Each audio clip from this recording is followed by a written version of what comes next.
काम किया और प्राइस लेवल को आपने कैलकुलेट किया कि we are the demand and supply both are equal, ठीक है, that is called equilibrium price. But what is value of money, अगर इस पर बात हो जाए तो थोड़ा सा प्रश्न आपका बन ही जाता है कि वैल्यू ऑफ मनी को कैसे हम लोग कैलकुलेट करेंगे। अगर ये सारी चीजों को हम रुपए में कन्वर्ट करते हैं, 1 kg आपका आलू जो होता है वो आपका 10 रुपये का मान लो होता है, आपके पास 2 kg आपके पास प्याज मान लीजिए वो 50 की होती है, ठीक है। तो जब हम हर चीज को रुपी में कन्वर्ट करते हैं, रुपी में मेजरमेंट करते हैं, तो what is the value of rupee, value of रुपी कितना होगा, ये कैसे हम कैलकुलेट करें, ये हमारे पास एक प्रश्न बन जाता है, ठीक है। तो इकोनॉमिस्ट कई आए और उन्होंने एक रिजल्ट निकाला कि we can't calculate the value of rupee, हम मैन मुद्रा की वैल्यू को, मनी की वैल्यू को कैलकुलेट नहीं कर सकते, we can't calculate the value of money, हम वैल्यू ऑफ मनी को कैलकुलेट नहीं कर सकते, उन्होंने असमर्थता जताई थी, ठीक है। तो हमने ये इस डिसीजन ये लिखा था कि जब हम दुनिया की हर चीज जिस चीज में मेजरमेंट करते हैं दैट इज रुपीज में, तो what is the value of rupees and what is the value of money, इस पर भी चर्चा अनिवार्य हो जाती है। तो इकोनॉमिस्टों ने जब कह दिया कि नहीं, वी कांट क्या होता है मेजरमेंट या calculate the value of money, तो बोला गया कि आखिर ऐसे कैसे काम चलेगा, ठीक है। तो उन्होंने इकोनॉमिस्टों ने एक दूसरा रास्ता निकाला, कहते हैं we can compare the values, हम मनी की जो वैल्यूज है उसको कंपेयर कर सकते हैं, ठीक है, कंपेयर कर सकते हैं, यानी हम बता सकते हैं कि पहले से मुद्रा की मूल्य बढ़ा है या घटा है, वे ये हम बता सकते हैं, बट एग्जैक्ट वैल्यू क्या है ये हम नहीं बता सकते। तो इकोनॉमिस्टों ने कहा कि यही सफिशियंट है, आप हमें कंपेयर कर दो, ठीक है। तो इन्होंने कहा कि मनी की वैल्यू को कैलकुलेट करने के लिए आप परचेजिंग पावर को कैलकुलेट करिए, ठीक है। परचेजिंग पावर के आधार पे यू कैन कंपेयर, आप कंपेयर कर सकते हो। तो इन्होंने मनी की परचेजिंग पावर था कि एक आपका रुपी, पहले उसकी क्रय शक्ति क्या थी, बाद में 1 रुपी की क्रय शक्ति क्या थी, अगर ये मैं कैलकुलेट कर लूं तो ऑटोमेटिक मुझे पता चल जाएगा कि हमारे पास इकोनॉमी में वैल्यू ऑफ मनी क्या है, ठीक है। तो इकोनॉमिस्ट एग्री हो गए कि नहीं, अगर आप क्रय शक्ति के आधार पर बता सकते हैं कि वैल्यू ऑफ मनी डिक्लाइन हो रही है या इनहेंस हो रही है, तो वो मेरे लिए सफिशियंट है। तो वैल्यू ऑफ मनी को कैलकुलेट करने के लिए, वैल्यू ऑफ मनी को काउंट करने के लिए अर्थशास्त्रियों ने इस पॉइंट को रखा और उन्होंने कहा कि इकोनॉमी में अगर हम वैल्यू ऑफ मनी को कैलकुलेट करना चाहते हैं तो उसको हमें वस्तु के मूल्य के रूप में कंपेयर करना होगा, ठीक है, वस्तु के मूल्य में के रूप में कंपेयर करना होगा। तो इन्होंने कहा कि अगर 1 रुपए की क्रय शक्ति आपके पास मान लीजिए 10 यूनिट्स है, तो और इसका प्राइस बढ़ जाता है, तो 1 रुपए की क्रय शक्ति पहले से अब हम 8 यूनिट परचेज करते हैं, ठीक है, सपोज दैट। तो हम क्या कह सकते हैं कि वैल्यू ऑफ मनी, जिसको मैं स्मॉल p से दिखा रहा हूं, it is inverse related with price of commodity. ये फार्मूला इन्होंने एक्सेप्ट किया, ये फार्मूला इन्होंने एक्सेप्ट किया। यहां पर ये स्मॉल p जो आपका है that representing the value of money, and here capital P जिसको मैंने फुल फॉर्म में यहां प्राइस लिखा, it is representing the price of commodity. इन्होंने प्राइस ऑफ कमोडिटी को इसको कहा। तो ये एक रिलेशनशिप स्टेब्लिश हुआ कि रिलेशनशिप हमें ये बताता है कि इकोनॉमी में किसी वस्तु का जो मूल्य होता है वो वैल्यू ऑफ मनी से इनवर्स रिलेटेड होता है। मींस अगर इकोनॉमी में प्राइस ऑफ कमोडिटी बढ़ेगी तो वैल्यू ऑफ मनी कम होगी, आप देखते भी होंगे कि इकोनॉमी में लगातार वस्तु मूल्य बढ़ता जा रहा है। आज 1 रुपए की वैल्यू कितनी कम हो गई है। जबकि आपके पूर्वजों के समय में, दादाजी, बाबा जी के समय में वास्तव में मूल्य स्तर बहुत कम हुआ करता था और वहां पर वैल्यू ऑफ मनी बहुत ज्यादा हुआ करती थी। ये आप कहानियों में सुनते होंगे। But in the present era price of commodity बहुत अधिक हाइक हो गया है। अब 1 रुपी की वैल्यू बहुत कम हो गई है और आप देखोगे 1 रुपी अगर कॉइन आपको कहीं घर पे मिल जाता है तो आप ऐसे नेग्लेक्ट करते हो जैसे आप उसको जानते भी नहीं। क्लियर है ना? तो और आज हमारे जमाने में जब हम लोग 2001-2 में, ठीक है, जब हम लोग हाई स्कूल इंटर में किया करते थे तब 1 रुपी ही पॉकेट मनी मिला करती थी। ठीक है, तो देखो value of money inversely related with price of commodity. तो इकोनॉमिस्टों ने ये कहा कि अगर हम प्राइस ऑफ कमोडिटी निकाल लेते हैं तो इस फार्मूले में रख देंगे तो वैल्यू ऑफ मनी कैलकुलेट हो जाएगी। तो वैल्यू ऑफ मनी को इकोनॉमिस्टों ने स्मॉल पी से कैलकुलेट किया। Small P equal to 1/p ये फार्मूला बनाया, ये रिलेशनशिप दिया और इन्होंने कहा पी को डिटर्मिनेशन करना है और पी को डिटरमाइन करना है तो मुद्रा के संदर्भ में ये पी बहुत इंपॉर्टेंट हो जाता है। ठीक है, तो इस सिद्धांत को आगे बढ़ाने के लिए इन्होंने कहा चलो पी का मान निकाल लो, वैल्यू ऑफ मनी इस फार्मूले में रख देंगे, कैलकुलेट हो जाएगी। चलो, तो फिर वैल्यू ऑफ मनी को कैलकुलेट करने के लिए सारे अर्थशास्त्रियों ने एग्री हुए कि हम क्यों ना पी का मान कैलकुलेट करें।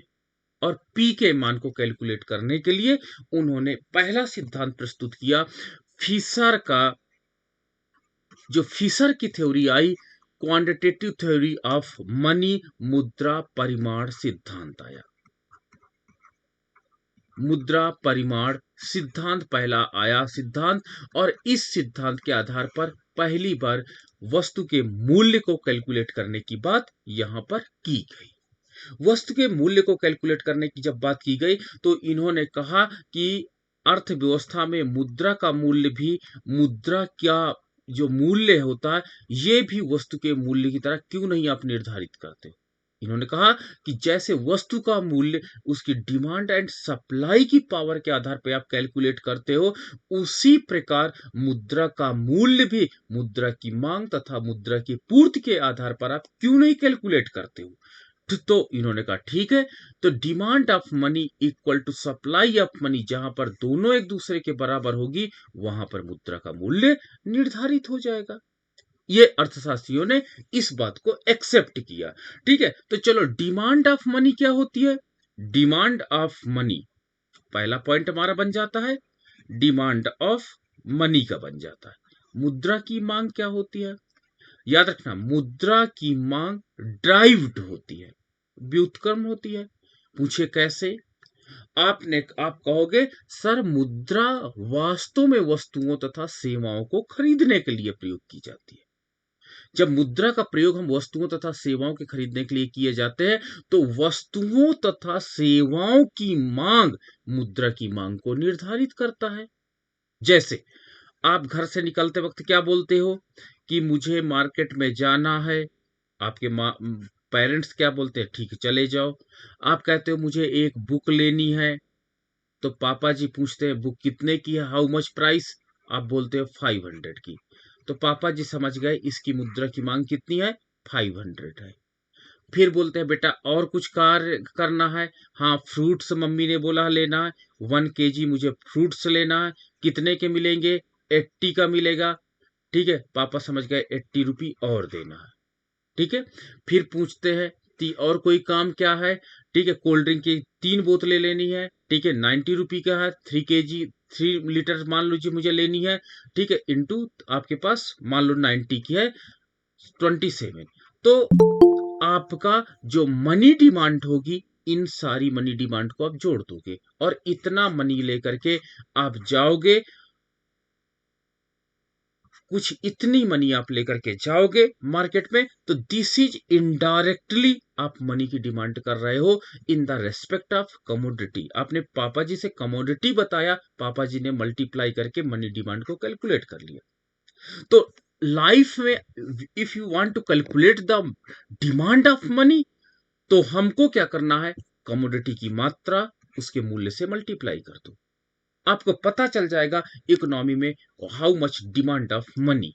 ठीक है, तो फार्मूला आपका बन जाता है कि एक कमोडिटी Q1 उसके मूल्य को मल्टीप्लाई कर दो, दूसरी कमोडिटी Q2 उसके मूल्य को मल्टीप्लाई कर दो, आपके पास तीसरी कमोडिटी Q3 उसके मूल्य को मल्टीप्लाई कर दो, प्लस डॉट डॉट डॉट जितनी इकोनॉमी में कमोडिटी आप लेना है, Qn कमोडिटी लेना है, उसके मूल्य से आप मल्टीप्लाई कर दो, आप कैलकुलेट कर लोगे demand of money, sigma P Q ना। सिग्मा पी क्यू ये आपके पास सामान्य मूल्य है, पी एंड क्यू सामान्य वस्तु, सभी को समीशन मैंने कर दिया। अब इसको प्रोफेसर फिशर ने कहा सिग्मा पीटी में कन्वर्ट कर लो। टी क्या है, इसमें क्यू में केवल क्वांटिटी वस्तुओं की मात्रा थी। मान लीजिए आप बाजार में जाते हो, डॉक्टर को दिखाना है। चौथा आपके मत कि डॉक्टर को दिखाना दांत में दर्द है, तो डॉक्टर कितना लेगा, तो आपने अप्रोक्सीमेट बताया कि 600।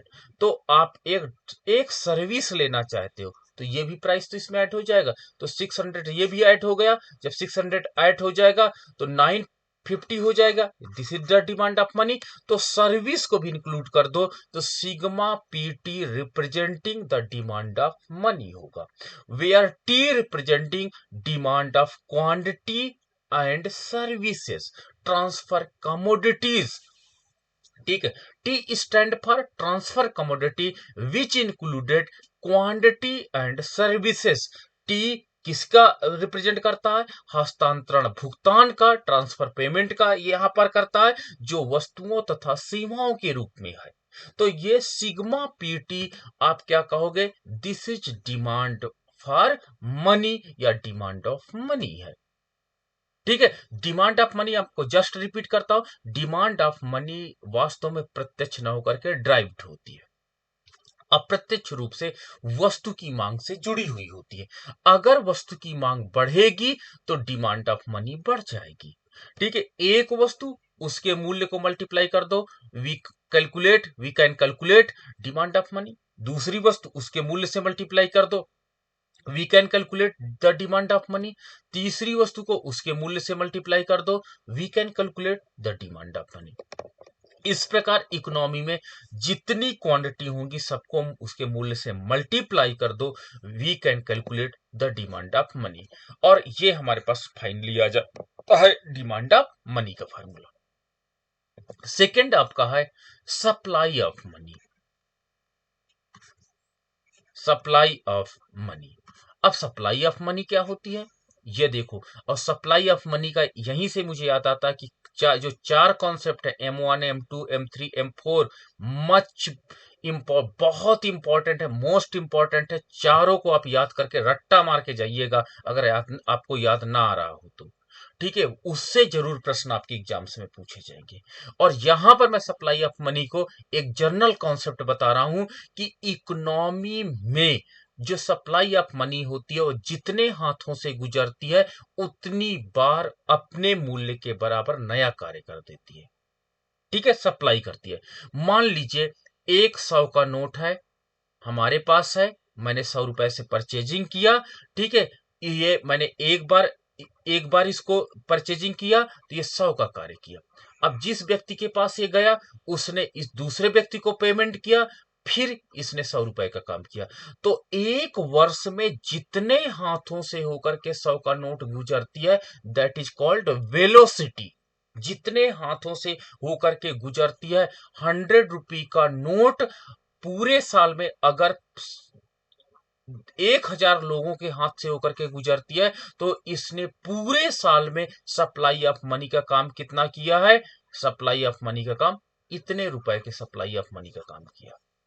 जितने हाथों से ये मुद्रा गुजरती है वास्तव में उतनी बार सप्लाई ऑफ मनी का कार्य करती है। अब आप बोलोगे सर इसको कैलकुलेट कैसे करते होंगे, आप रिजर्व बैंक ऑफ इंडिया के डेटा साइट पे चले जाइए, आपको हर मुद्रा की वेलोसिटी यानी चलन गति आपको मिल जाएगी। और मैं आपको बता दूं भारत में सबसे ज्यादा चलन गति 500 रुपए के नोट की है। जो आपका 500 का नोट है, इसकी सबसे ज्यादा चलन गति होती है, इसकी इकोनॉमी में मुद्रा पूर्ति सबसे ज्यादा होती है। तो इकोनॉमी में आपने ये 500 रुपए का जो नोट होता, गवर्नमेंट इसको बहुत अधिक मॉनिटर करती है, आपने देखा होगा। ठीक है, कि इकोनॉमी में जो आपके पास ये जो मॉनिटरिंग होती है इकोनॉमी में, वो 500 रुपए के नोट की जो चलन गति होती है वो सबसे ज्यादा होती है। और ये 500 रुपए का नोट बहुत अधिक इकोनॉमी में इंपॉर्टेंट होता, बहुत एक्टिव रोल अदा करता, इसलिए इसकी चलन गति पर गवर्नमेंट ज्यादा अधिक फोकस करती है और उसी के अनुरूप इकोनॉमी में पब्लिश करती है नोट को, प्रेस करती है नोट को, इकोनॉमी में डालती है। ठीक है, अब आपके पास जितने नोट है सर्कुलेशन में, मान लीजिए आपके पास एक नोट है M1 नोट, दैट इज 10 रुपए का नोट है, तो इसके एक साल में चलन गति वेलोसिटी का मान V1 कितने हाथों से गुजरती है, प्लस दूसरी मुद्रा M2 20 रुपए का नोट है आपके पास, वो कितने हाथों से गुजरती है V2, उसकी चलन गति को गुणा कर दो, प्लस इकोनॉमी में तीसरी नोट है 50 रुपए का नोट, वो कितने हाथों से गुजरती है उसको आप कैलकुलेट कर लो। इस प्रकार जितनी इकोनॉमी में नोट है, सभी नोट की वेलोसिटी को उससे मल्टीप्लिकेशन कर दो, आपको सिग्मा MV कैलकुलेट हो जाएगा। दिस मीन इकोनॉमी में सप्लाई ऑफ मनी कैलकुलेट हो जाएगी। ठीक है, कॉन्सेप्ट आपका क्लियर कि if you want to calculate the supply of money, तो हमको इकोनॉमी में मुद्रा तथा उसकी चलन गति को गुणा करना होगा। चलन गति, एक मुद्रा एक वित्तीय वर्ष में कितने हाथ से होकर के गुजरती है और हर बार वो अपने मूल्य के बराबर कार्य कर जाती है। ठीक है, मैंने आपको बताया 100 का नोट है, जितने हाथों से गुजरेगा वो 100 रुपए का हर बार काम करेगा, वो नेशनल इनकम में आपका कैलकुलेट होगा ना। तो इस प्रकार वेलोसिटी का मतलब होता है चलन गति, और इकोनॉमी में आपका जब से इंटरनेट मनी आया है, डिजिटल करेंसी आई है, वेलोसिटी का मान पहले से बढ़ गया है। पुराने जमाने में वेलोसिटी का मान जब तक ATM नहीं थे, इतना अधिक नहीं था जितना वर्तमान में वेलोसिटी है। अब आपका एक कॉन्सेप्ट और क्लियर हो जाना चाहिए कि इकोनॉमी में आपको ये दिमाग में जो भरा पड़ा था कि supply of money it will be depend upon publish note या press note in the economy, जितनी नोट इकोनॉमी में छपी है केवल वही नोट को आप कहते थे सप्लाई ऑफ मनी। नहीं, आपकी नोट इकोनॉमी में मान लीजिए 1000 नोट छपी हैं, लेकिन अगर इकोनॉमी में वेलोसिटी का मान बढ़ता है या घटता है तो इकोनॉमी में, ठीक है, वेलोसिटी का मान बढ़ने या घटने से इकोनॉमी में मुद्रा की पूर्ति का मान बढ़ता या घटता जाता है। तो आपके प्रश्न दिमाग में फिर आ गया कि सर तब तो इकोनॉमी में उतनी ही मुद्रा की सप्लाई ऑफ मनी हर महीने बदलती घटती रहती है। तो मैं कहूंगा यस, आपकी बात सही है। भारतीय अर्थव्यवस्था में जब अनुमान लगाया गया तो भारतीय अर्थव्यवस्था में जुलाई से लेकर के अप्रैल महीने तक वेल आपकी इकोनॉमी में सप्लाई ऑफ मनी ज्यादा होती है, सप्लाई ऑफ मनी ज्यादा होती, इकोनॉमिक एक्टिविटी ज्यादा होती। क्यों? क्योंकि वेलोसिटी का मान ज्यादा होता है, इकोनॉमी में वेलोसिटी ज्यादा होती है, इकोनॉमी में चलन गति ज्यादा होती है। और आपका जून से लेकर के सॉरी मई से लेकर के आपके पास जून तक, ये 2-3 महीने जहां पर होते हैं, यहां पर इकोनॉमी में वेलोसिटी का मान कम हो जाता है। तो एक मुद्रा की मात्रा बने रहने पर भी अर्थव्यवस्था में मुद्रा की पूर्ति डिफरेंस डेटा आ जाता है, क्योंकि वेलोसिटी का मान अलग अलग आता है। ये आपके एक मन में कॉन्सेप्ट क्लियर हो गया कि इकोनॉमी में जो नोट छप करके आती है वही मुद्रा की पूर्ति नहीं होती, बल्कि उसके द्वारा चलन गति क्या होती है, that is very important, that is very important, वो बहुत इंपॉर्टेंट होती है मुद्रा की पूर्ति को निर्धारित करने में। और इस इक्वेशन से आपने देख लिया। चलो अब तीसरा पॉइंट आपका डिस्कस करते हैं। तो प्रोफेसर फिशर ने कहा कि जहां पर demand of money and supply of money दोनों इक्वल हो जाएंगे, दोनों बराबर हो जाएंगे, वहां पर वैल्यू ऑफ मनी डिटरमाइन हो जाएगी।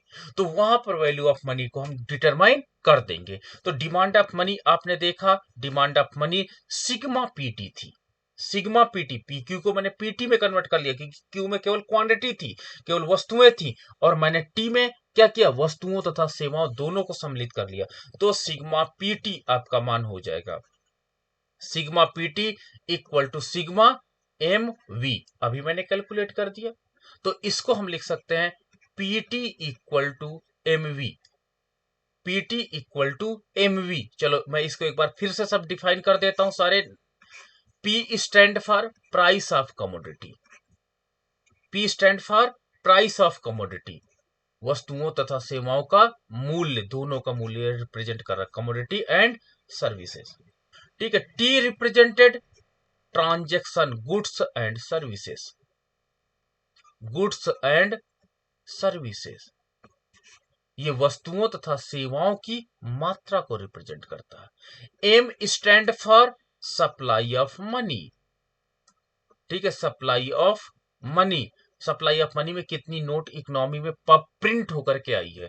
एंड वी रिप्रेजेंटिंग वेलोसिटी, ठीक है, वेलोसिटी को, चलन गति, कितने हाथों से गुजरती है, दैट रिप्रेजेंटिंग चलन गति। चलो, ये formula that is called Fisher equation के नाम से इसे जाना जाता है, ये फिशर समीकरण के नाम से जाना जाता है। वेरी इंपॉर्टेंट फार्मूला है, आप देखना एग्जाम में इस फार्मूले से कोई ना कोई क्वेश्चन जरूर आएगा। अब प्रश्न क्या आएगा ये देख लो। PT equal to M V, मैंने ये फार्मूला भी आपके सामने रखा। चलो इसको एक काम करते हैं, थोड़ा सा टी को इधर ट्रांसफर मार देते हैं। P equal to M V upon T, ये आपका एक फार्मूला है। और मैंने शुरू में आपको बताया था कि अगर मैं P का मान यहां पे कैलकुलेट कर लूं तो वे आपके पास वैल्यू ऑफ मनी का मान कैलकुलेट कर सकता हूं। शायद अब P मिल जाएगा ना मुझे, अब P मैं कैलकुलेट कर सकता हूं। चलो अब मैं P कैलकुलेट कर लेता हूं।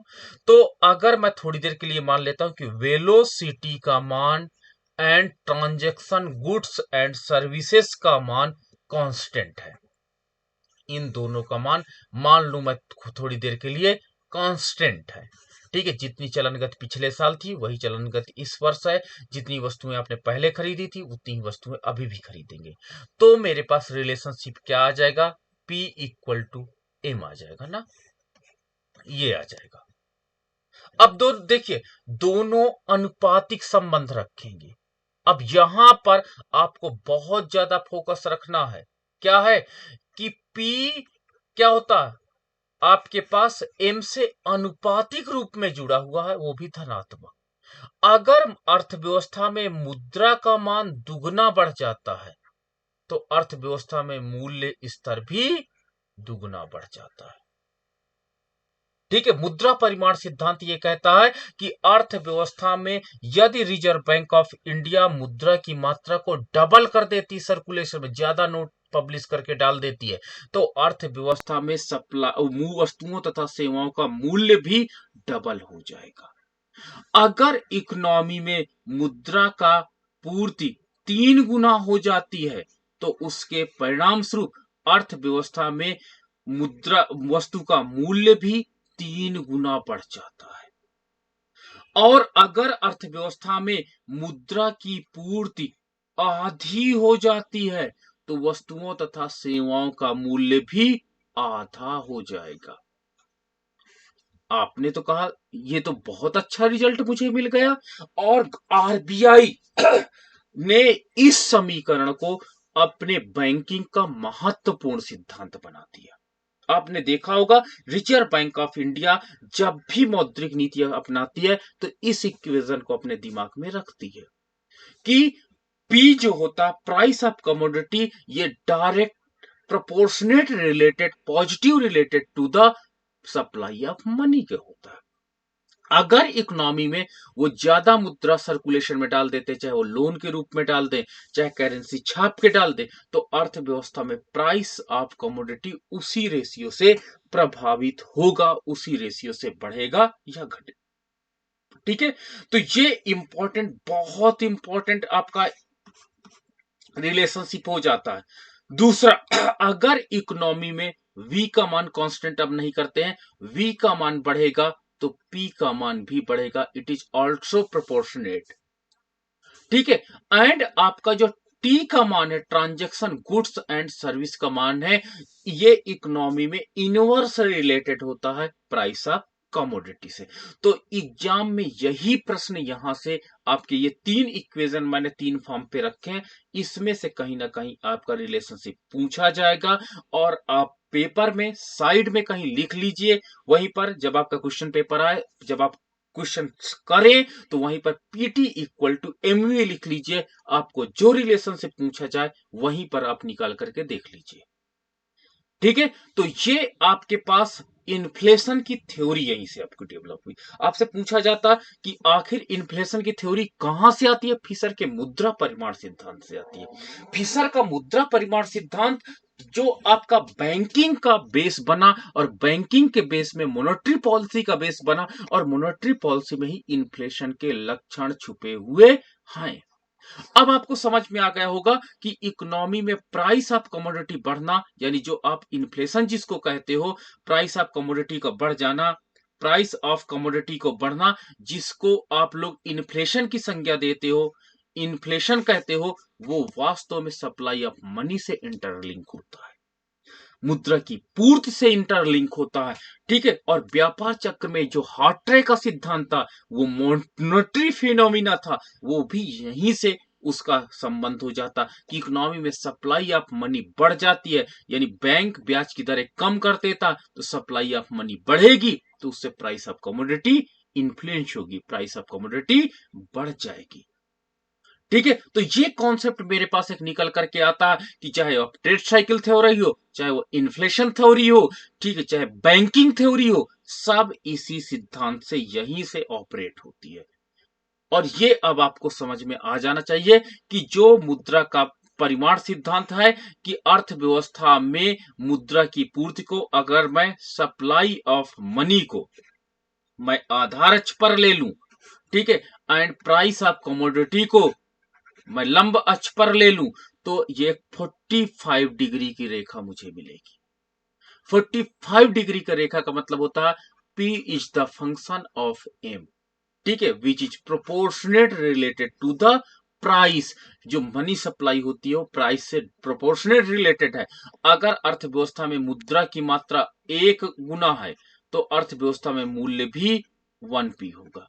अगर अर्थव्यवस्था में मुद्रा की पूर्ति 2 गुना हो जाती है, 2m हो जाती है, अर्थव्यवस्था में सप्लाई ऑफ मनी दुगनी हो जाती है, तो अर्थव्यवस्था में वस्तुओं तथा सेवाओं का मूल्य भी दुगना हो जाएगा।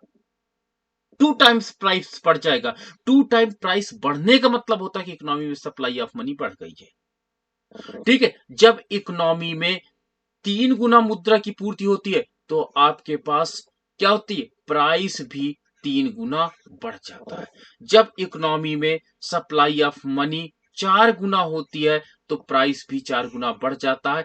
तो अब आपको थ्योरी समझ में आ गई कि इकोनॉमी में सप्लाई ऑफ मनी बढ़ने से प्राइस ऑफ कमोडिटी बढ़ती जाती है, एंड सप्लाई ऑफ मनी कम होने से, सप्लाई ऑफ मनी कम होने से प्राइस ऑफ कमोडिटी भी कम होती चली जाती है। ये आपको रिलेशनशिप समझ में आ गया।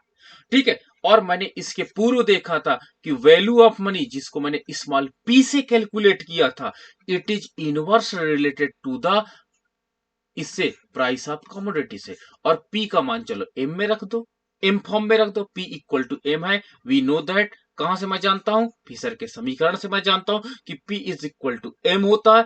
After putting the value of p in the equation, तो हम क्या हो जाएगा? वैल्यू ऑफ मनी का 1/m हो जाएगा। सप्लाई ऑफ मनी अगर इकोनॉमी में दुगना हो जाएगी, तो वैल्यू ऑफ मनी आधी हो जाएगी ना।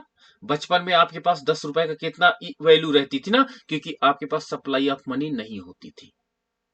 ठीक है। जब आप बड़े हुए, गवर्नमेंट जॉब में आ गए, आपके पास सप्लाई ऑफ मनी ज्यादा हो गई, आपके पॉकेट में ज्यादा ढेर सारे पैसे हो गए, तो वैल्यू ऑफ मनी कम हो गई, वैल्यू ऑफ मनी कम हो गई ना।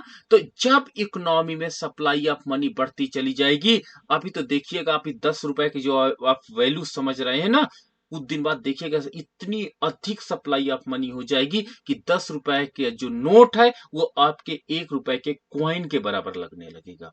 बिकॉज ऑफ 1 रुपए की कॉइन की जो परचेजिंग पावर है वो 10 रुपए की आगे कुछ समय बाद होगी।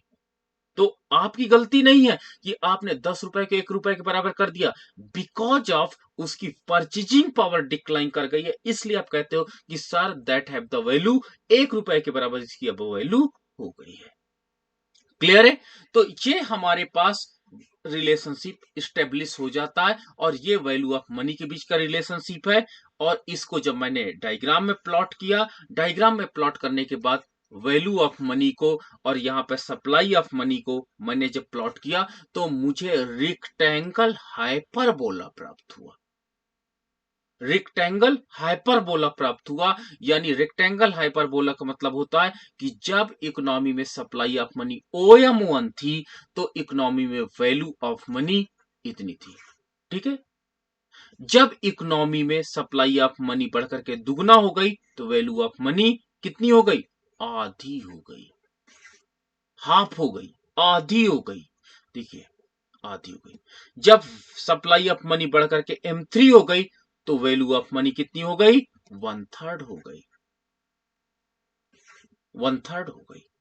जब सप्लाई ऑफ मनी बढ़कर के कितनी हो गई? जब इकोनॉमी में सप्लाई ऑफ मनी बढ़कर के 4 टाइम्स बढ़ जाती है तो वैल्यू ऑफ मनी 1/4 हो गई। ठीक है? तो आपके पूर्व समय में आपने देखा होगा कि पूर्वजों के समय में इतनी अधिक सप्लाई ऑफ मनी नहीं थी, तब वहां पर वैल्यू ऑफ मनी ज्यादा हुआ करती थी। वैल्यू ऑफ मनी वहां पर ज्यादा हुआ करती थी। इन द प्रेजेंट इरा आपकी कई मनी चलने लगी है, डिजिटल मनी, ATM मनी। ठीक है, ये सारी मनी के फॉर्म हो गए जो सप्लाई ऑफ मनी को डायरेक्टली प्रभावित करते हैं, जिसके परिणाम स्वरूप value of money continue decline होती चली जा रही है।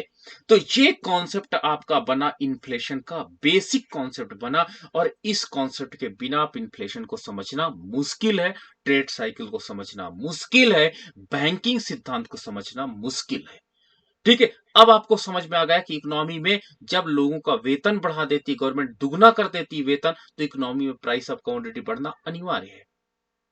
जब मनरेगा सामाजिक सुरक्षा का जो उनका बेस है, स्कॉलरशिप्स है, सप्लाई ऑफ मनी वहां पे बढ़ा देती है, तो इकोनॉमी में प्राइस बढ़ना लाजिमी है। क्योंकि फिशर का सिद्धांत ये बता रहा है कि इकोनॉमी में सप्लाई ऑफ मनी बढ़ने से इकोनॉमी में वैल्यू और प्राइस ऑफ कमोडिटी भी बढ़ जाएगा।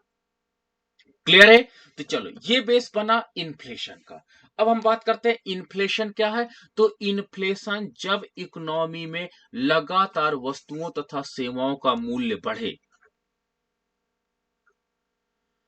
वस्तुओं एवं सेवाओं का मूल्य बढ़े लेकिन उस अनुपात में उत्पादन ना बढ़े, उत्पादन ना बढ़े, तो दैट इज कॉल्ड इन्फ्लेशन।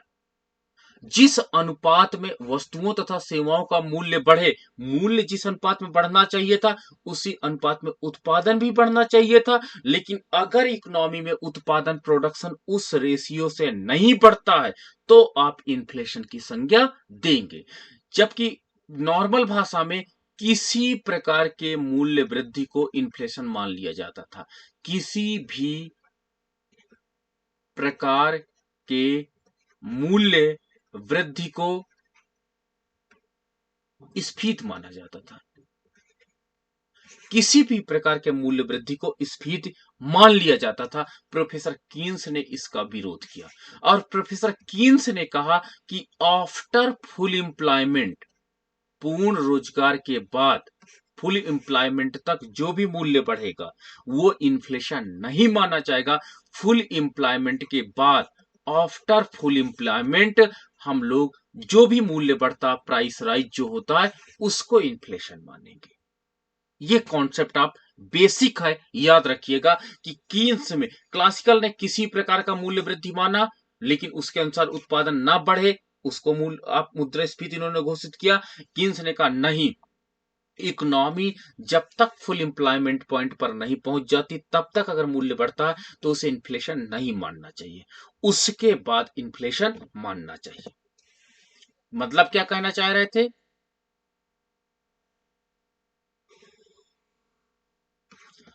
आपके पास ओ एक्स, ये आपके पास ओ वाई है, ये आपके पास प्राइस एक्सेस है। ठीक है, ये आपके पास एम्प्लॉयमेंट का है, स्तर दिखाता है। ये देखिए आपके पास आउटपुट या एम्प्लॉयमेंट दोनों को मैं ले लेता हूं इसमें। ये इकोनॉमी में आपके पास धनात्मक ढाल का, पॉजिटिव ढाल का, इलास्टिकल ढाल का सप्लाई कर्व है, और इस पॉइंट के बाद ये इनइलास्टिक हो जा रहा है। ये सप्लाई कर्व है that have two types of the slope. इसकी दो प्रकार की ढाल है। एक तो इसका धनात्मक पार्ट है जो फुल एम्प्लॉयमेंट के पहले का है, और इसके बाद का था एफ और एस, ये फुल एम्प्लॉयमेंट के बाद का पोर्शन है दैट इज इन इलास्टिक, जो कि बेलोचदार है, जो कि बेलोचदार है। अब इकोनॉमी में इन्होंने कहा कि जब इकोनॉमी में प्राइस राइज अगर यहां पर होता, P1 प्राइस होता है, आउटपुट आपका OQ1 है। जब प्राइस आपका बढ़ करके कितना हो जाता, P2 हो जाता, प्राइस राइज देखो हुआ, बट इसे इन्फ्लेशन नहीं कैलकुलेट किया जा सकता, काउंट किया जा सकता, क्योंकि अभी हम लोग उत्पादन बढ़ा दिए हैं। ठीक है, और हम फुल एम्प्लॉयमेंट के पहले हैं। तो ये जो आपका P1 से P2 प्राइस हुआ, it is not called inflation, इसे इन्फ्लेशन नहीं कहा जाएगा।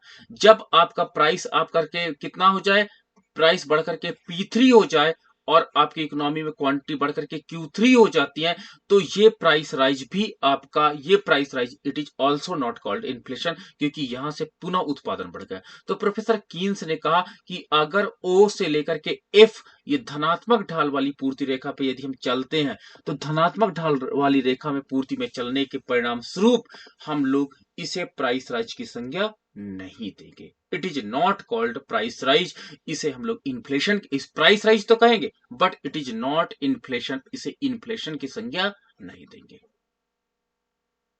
It is not inflation. ठीक है, प्रोफेसर कीन्स ने कहा कि इकोनॉमी में जो हम फुल एम्प्लॉयमेंट के बाद अगर किसी कारण से प्राइस राइज होता है, किसी कारण से, कारण दो ही हो सकते हैं, या तो डिमांड हो सकता है, या तो सप्लाई हो सकता है, या तो दोनों हो सकता है। ठीक है, तो किसी कारण से अगर प्राइस राइज होकर के P4 प्राइस हो जाता है, तो P3 से जो P4 प्राइस राइज हुआ है, इट इज कॉल्ड इन्फ्लेशन, इसे हम लोग इन्फ्लेशन की संज्ञा देंगे। ये कॉन्सेप्ट आप याद रखिएगा। ठीक है, तो आपका ए पॉइंट से बी पॉइंट पर आए, it is not inflation. B से एफ पर आए, इट इज नॉट इन्फ्लेशन। लेकिन एफ से आपके पास सी पॉइंट पर जाते हैं, तो इट इज कॉल्ड इन्फ्लेशन। और फिर किसी कारण से अगर मूल्य बढ़ जाता है, और मूल्य बढ़ करके P5 हो जाता है, it is also called inflation, इसको भी हम इन्फ्लेशन की संज्ञा देंगे। क्लियर है? तो इस प्रकार जो आपका इकोनॉमी में इन्फ्लेशन होता है, वो आफ्टर फुल एम्प्लॉयमेंट के बाद जहां पर आपका सप्लाई कर्व इनइलास्टिक हो जाता है, उसी पर हम लोग इन्फ्लेशन को कैलकुलेट करते हैं, इन्फ्लेशन को मेजरमेंट करते हैं। This is notable point of you for you, ये आपके लिए नोटेबल पॉइंट हो जाता है, एग्जाम में पूछा जा सकता है कि निम्नलिखित में से कौन सा इकोनॉमी में, ये आपका प्रश्न आ सकता कैसे, निम्न में से कब हम इन्फ्लेशन की स्थिति को स्वीकार करेंगे, कब हम इन्फ्लेशन को मानेंगे। ठीक है, पहला ऑप्शन आपका पूर्ण रोजगार से पूर्व, पूर्ण रोजगार से पूर्व मूल्य में वृद्धि। बी ऑप्शन पूर्ण रोजगार के बाद मूल्य में वृद्धि। सी पूर्ण रोजगार पर। और चौथा आपका डी ऑप्शन बन जाएगा उपरोक्त सभी। अगर क्लासिकल कॉन्सेप्ट होता तो उपरोक्त सभी हो जाता। ठीक है, बट कीन्सियन अप्रोच है, तो आपका B option is the correct option. ठीक है, आपका बी ऑप्शन आपका करेक्ट ऑप्शन होगा कीन्सियन अप्रोच के अनुसार। तो ये पॉइंट आपको नोट करना जरूरी है। प्रोफेसर आगे बढ़े और उन्होंने बताया कि जो इन्फ्लेशन होता है वो दो प्रकार का होता है। एक होता है आपका मांगजन्य इन्फ्लेशन, और दूसरा आपका होता है पूर्तिजन्य इन्फ्लेशन। ठीक है, लागत जन्य जिसे कहते हैं, लागत जन्य इन्फ्लेशन स्फीति। जब अर्थव्यवस्था में मांग बढ़ जाए, ठीक है, पहला पॉइंट है, दैट इज नोटेबल पॉइंट। जब इकोनॉमी में मांग जन्य स्फीति वो होती है जब अर्थव्यवस्था में किसी कारण से मांग बढ़ जाए। मांग बढ़ जाने के कारण जो अर्थव्यवस्था में स्फीति दिखाई पड़ती है उसे मांग जन्य इन्फ्लेशन या मांग जन्य मुद्रा स्फीति की संज्ञा दी जाती है। और मांग जन्य मुद्रा स्फीति का कारण यह होता कि अर्थव्यवस्था में मुद्रा की पूर्ति बढ़ जाना। मुद्रा की पूर्ति कैसे बढ़ जाती है? इकोनॉमी में अगर लोगों का वेतन बढ़ा दो, ठीक है, तो उसके परिणाम स्वरूप या इकोनॉमी में ब्याज की दर कम कर दो तो उससे इकोनॉमी में लोगों के हाथ में मनी ढेर सारी हो जाएगी। मनी हो जाएगी ढेर सारी तो इकोनॉमी में लोगों के हाथों में मनी ज्यादा मिल जाएगी। वेतन बढ़ जाने से आपके हाथ में ज्यादा मनी हो जाएगी। आपसे मैं अब 6 महीने बाद जब मिलूंगा तो आप देखिएगा रिच मिलेंगे मुझे, ठीक है। अभी आप नॉर्मल चाय समोसे पे बात करेंगे, हो सकता है उस समय और बड़ी बात करें कि चलिए सर पार्टी लेते हैं, ठीक है, खाते हैं। तो जब आपके हाथ में वेतन होगा तो सप्लाई ऑफ मनी क्या होगी? ज्यादा होगी, ठीक है। जब इकोनॉमी में ब्याज की दरें कम होती हैं तो जो पूंजीपति होते हैं वो ज्यादा लोन ले लेते हैं तो सप्लाई ऑफ मनी बढ़ जाती है। वो सप्लाई ऑफ मनी बढ़ने से इकोनॉमी में डिमांड बढ़ जाती है। इकोनॉमी में डिमांड बढ़ जाती है और इस डिमांड बढ़ने के परिणाम स्वरूप जो वस्तुओं तथा सेवाओं का मूल्य बढ़ता है उसे मांग जन्य मुद्रा स्फीति की संज्ञा दी जाती है। चलो देख लो डायग्राम में।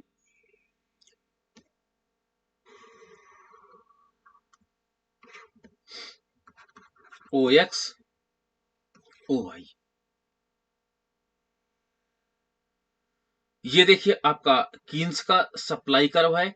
आप बार बार बोल रहे होगे सर ये एग्रीगेट सप्लाई कर्व लग रहा है। हाँ वही एग्रीगेट सप्लाई कर्व है, ठीक है, ये सप्लाई कर्व है, ठीक है। आपका एफ पॉइंट के बाद इन इलास्टिक हो जाता है, ये पैरेलल टू द क्या कहते हैं, देखो डायग्राम भी अच्छा नहीं बना, एक मिनट।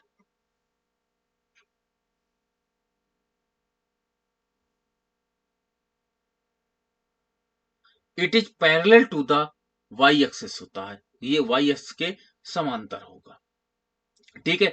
आपका एफ पॉइंट है। अगर इकोनॉमी में नीचे हमने क्वांटिटी को ले लिया, ऊपर हमने प्राइस को ले लिया। अगर इकोनॉमी में ये डिमांड रेखा है डी, देखो डी एंड सप्लाई रेखा दोनों एक दूसरे को इंटरसेक्ट करती हैं ई पॉइंट पर। इकोनॉमी में output Q O Q one है एंड प्राइस कितना है? प्राइस आपका ओपी वन है, ठीक है। प्राइस कितना? ओपी वन है, क्वांटिटी ओ क्यू वन है। इकोनॉमी में इस कारण से आपकी डिमांड बढ़ जाती है, सप्लाई ऑफ मनी बढ़ती है तो जिससे डिमांड बढ़ जाती है। जब डिमांड बढ़ेगी तो आप कहां पर आ जाओगे? D1 पर आ जाओगे। D1 पर आ जाओगे, नया इक्विलिब्रियम पॉइंट आपका क्या हो जाएगा? E1 हो जाएगा। और E1 होने से मूल्य बढ़ करके P2 हो जाएगा। जब मूल्य बढ़ेगा तो इस मूल्य की वृद्धि को प्रोफेसर कीन्स ने कहा आप कैलकुलेट नहीं करोगे, ये इन्फ्लेशन नहीं है क्योंकि ये फुल एम्प्लॉयमेंट के पूर्व है, ठीक है। फिर से इकोनॉमी में वेतन आपका और बढ़ जाता है, इकोनॉमी में सप्लाई ऑफ मनी बढ़ जाती है, सप्लाई ऑफ मनी बढ़ने से वेतन आपका और बढ़ता है, वेतन और बढ़ने के परिणाम स्वरूप आपकी क्वांटिटी Q3 बढ़ जाती है, ठीक है। तो it is also not called inflation, ये भी इन्फ्लेशन नहीं कहलाएगा। जब इकोनॉमी में और अधिक डिमांड बढ़ती है और डिमांड बढ़ने के बाद नया इक्विलिब्रियम पॉइंट आपका E2 आप सेलेक्ट करते हैं। अब देखिए यहां पर आउटपुट का मान नहीं बढ़ रहा है तो ये जो आपके पास इन्फ्लेशन होगा, ये जो मूल्य की वृद्धि हो गई, ये डिमांड पुल इन्फ्लेशन कहलाएगी।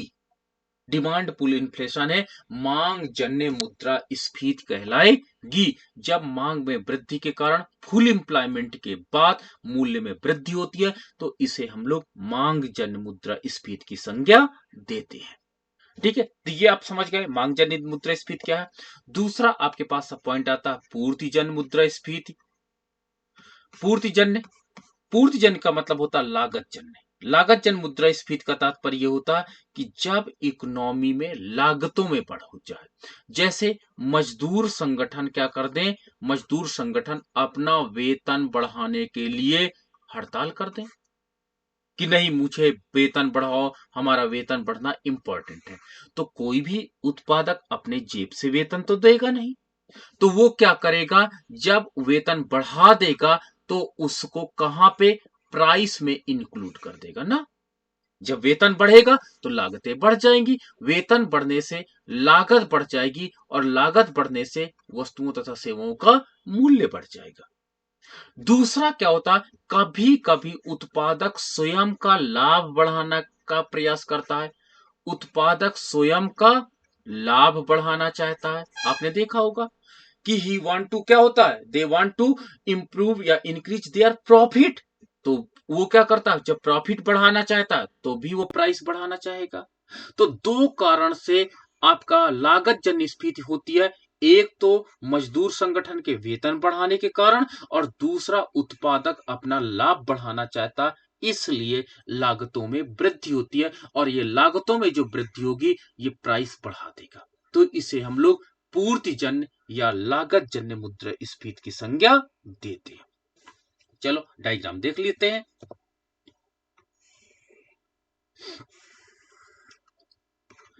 आपके पास OX एंड OY, आपने ऊपर प्राइस को लिया, नीचे आपका वही आउटपुट है। ये आपका कीन्स के अनुसार सब एग्रीगेट सप्लाई लाइन है। जो सप्लाई लाइन है आपका एक F पॉइंट के बाद F point representing full employment point, full employment point को रिप्रेजेंट कर रहा है। इसके ऊपरी पोर्शन इनइलास्टिक है, और ऊपर पोर्शन में ही जो प्राइस में वृद्धि होगी वही माना जाएगा। अब मान के चलिए कि ये इकोनॉमी में डिमांड रेखा है, ये इकोनॉमी की डिमांड रेखा है D1, और दोनों इक्वल हो जाते हैं कहां पर, दोनों इक्वल हो जाते हैं Q पर, OQ पर दोनों इक्वल हो जाते हैं। ठीक है, दोनों OQ पर इक्वल हो जाते हैं, इसलिए आपका इकोनॉमी में प्राइस कितना हो जाता है, OP प्राइस हो जाता है। ठीक है, अब इकोनॉमी में जब लागतों में वृद्धि होता है तो लागतों में वृद्धि को हम लोग सप्लाई कर्व ऐसे दिखाते हैं। ये लीजिए, ये सप्लाई कर्व ऊपर की ओर शिफ्ट हो गई, और आपकी हो गई S1 सप्लाई कर्व हो गई। अब देखिए लागत बढ़ गई, ठीक है, कॉस्ट इनहेंस हो गई, यहां पे कॉस्ट आपकी इंक्रीज हो गई, कॉस्ट यहां पर बढ़ गई। तो न्यू इक्विलिब्रियम पॉइंट F से हम कहां पर आ जाते हैं, E पॉइंट पर आ जाते हैं। और यहां पर आप देखिए कि इकोनॉमी में प्राइस आपका बढ़ करके P1 हो जाता है। ठीक है, तो ये जो प्राइस P से P1 बढ़ जाता है, ये प्राइस जो इनहेंस हुआ, प्राइस इंक्रीज हुआ, ये आपका प्राइस किसके कारण हुआ, लागतों के कारण। इसे लागत जन्य स्फीति कहेंगे, लागत जन्य स्फीति की इसे संज्ञा दी जाएगी। फिर से लागत बढ़ जाए, फिर से लागत बढ़ जाए, और हम इक्विलिब्रियम पॉइंट कहां पर आ जाते हैं, E1 पर आ जाते हैं। तो लागत बढ़ने से देखिए नया संतुलन बिंदु E1 हो जाता है, और नया संतुलन बिंदु E1 होने के परिणाम स्वरूप नया मूल्य स्तर आपका P2 हो जाता है। तो ये लागत में बढ़ने के कारण जो आपका मूल्य में वृद्धि हुई है, इसे हम लोग लागत जन्य स्फीति की संज्ञा देते हैं। ये लागत जन्य स्फीति कहलाती है। ये पॉइंट आपको नोट रखना है। ठीक है, अब एक और बात होती है, दोनों मांग जन्य तथा लागत जन्य, मांग जन्य एवं लागत जन्य दोनों मुद्रास्फीति एक साथ भी काम करती हैं। कैसे, देखो मजदूरों ने अपना एक तरफ तो क्या कहा, मजदूरों ने कहा हमारा वेतन बढ़ाओ, तो लागत जन्य स्फीति हो गई। और वेतन बढ़ने से इकोनॉमी में सप्लाई ऑफ मनी भी तो बढ़ेगी, सॉरी सप्लाई ऑफ मनी कहते हैं, इकोनॉमी में डिमांड ऑफ मनी भी तो बढ़ेगी, तो मांग जन्य स्फीति जन्म लेगी। एक तरफ तो वेतन आपने बढ़वाने का दबाव दिया किसके ऊपर, मालिक के ऊपर, तो मालिक ने आपका वेतन बढ़ा दिया तो वो लागत बढ़ा दिया, और लागत जन्य स्फीति आपको आ गई। और दूसरी तरफ आप वेतन अच्छा पाए, सबसे बढ़िया रसगुल्ले आपने खरीदा। ठीक है, तो इकोनॉमी में जो डिमांड जनरेट आपकी हो गई, वो भी तो मुद्रास्फीति को जन्म देगी। तो ये डायग्राम आप देख ले लो, बहुत इंपॉर्टेंट आपका हो जाता है।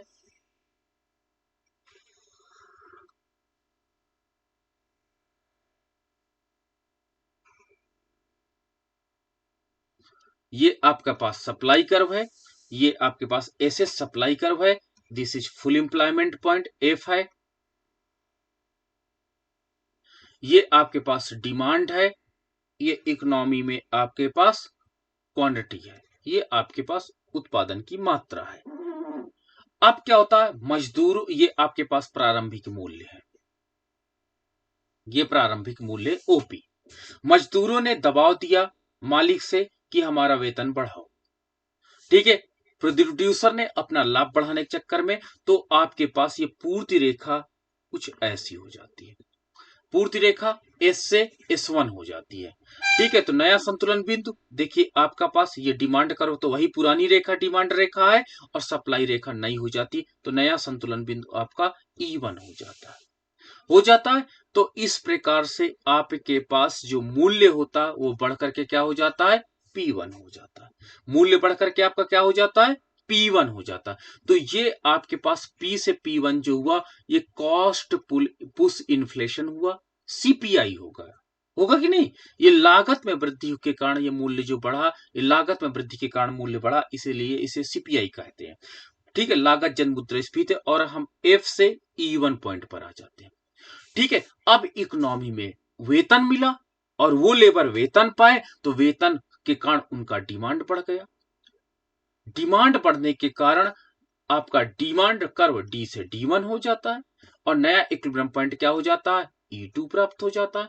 और नया डिमांड आपका E2 हो जाने के कारण नया आपका मूल्य बढ़कर के P2 हो जाता है, मूल्य बढ़कर के P2 हो जाता है। तो ये जो मूल्य बढ़ा P1 से P2, ये डिमांड पुल इन्फ्लेशन होगा कि नहीं होगा, ये डिमांड पुल इन्फ्लेशन होगा, ठीक है। और हम लोग E1 से E2 पर आ जाते हैं, ठीक है। फिर से क्या होता, अब उनको श्रमिकों को क्या लगता है कि ये लो, हमारे मालिक ने तो उधर प्राइस बढ़ा दिया, अब मेरी रियल वैल्यू फिर से हो गई।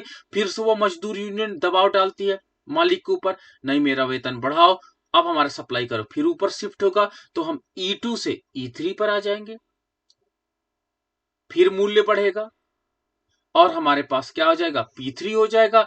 फिर P2 से P3 आपका कॉस्ट पुश इन्फ्लेशन होगा, फिर उनका वेतन बढ़ेगा। तो हम इस प्रकार जिगजैग रूप में ऊपर की ओर चढ़ते जाएंगे, और इसे कहते हैं मांग जन्य तथा पूर्ति जन्य दोनों मुद्रा स्फीति इकोनॉमी में एक साथ वर्क करती हैं और एक साथ मुद्रा स्फीति को जन्म दे देती हैं। तो ये आपका जो आपका स्फीति होती है, इसे हम लोग मांग जन्य या दोनों यानी interaction between demand and cost pull inflation की संज्ञा दी जाती है। और अर्थव्यवस्था में जो मुद्रा स्फीति होती है वो वास्तव में दोनों कारणों से बढ़ती जाती है। तो ये आपका मनी इन्फ्लेशन का हमने टॉपिक आज समाप्त कर दिया है।